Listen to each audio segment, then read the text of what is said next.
बताइए, नगर पालिका खैरागढ़ चुनाव को लेकर क्या रणनीति है आपका? खैरागढ़ नगर पालिका चुनाव जो हम लोग जोगी कांग्रेस पार्टी के नेतृत्व में लड़ने जा रहे हैं, उसका सबसे पहला रीज़न है हमारे आदरणीय राजा साहब, स्वर्गीय राजा साहब देवराज सिंह जी के सम्मान में हम वो लड़ाई लड़ेंगे।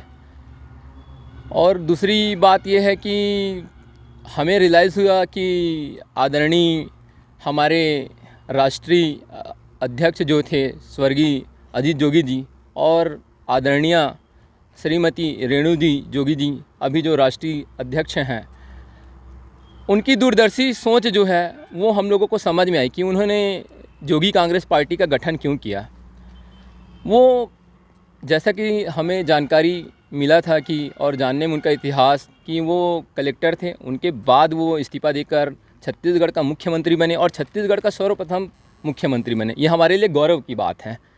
और एक ऐसे व्यक्ति मुख्यमंत्री बने कि जो वाकई जीनियस थे और कहा जाए कि उनके जैसा व्यक्तित्व शायद ही इस छत्तीसगढ़ को मिलेगा आने वाले समय में। वो जानते थे कि छत्तीसगढ़ के जो लोग हैं वो कैसा जीवन जी रहे हैं। गांव है, जंगल है, आदिवासी लोग हैं, यहाँ पर हमारा जो सारे निचले अन्य पिछड़े वर्ग के लोग हैं और उनको विकास की ज़रूरत है और बहुत ज़्यादा पीछे हैं। और वो ये जी कितने वार्डों में चुनाव लड़ रही है?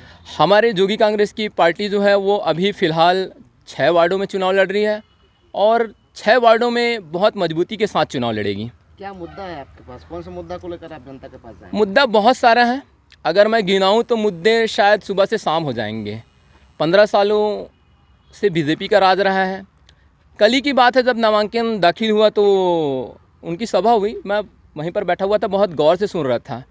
बात कर रहे थे बड़ी बड़ी विकास की बातों की। खैरागढ़ में हमने ये किया, वो किया, गली में ये किया, वो किया। खैरागढ़ में हमने त्रिवेणी संगम बहा दिया, गंगा बहा दिया। मैं बताना चाहूँगा कि अभी तो फ़िलहाल मेरे पास ज़्यादा समय नहीं है। हमारी सभा भी होगी जिसमें अजीत जोगी जी आएंगे, अमित जोगी जी आएंगे और उस सभा में फिर हम बताएंगे कि कैसा विकास किया, क्या क्या खामियां हैं और खामियों को गिनाएंगे तो फिर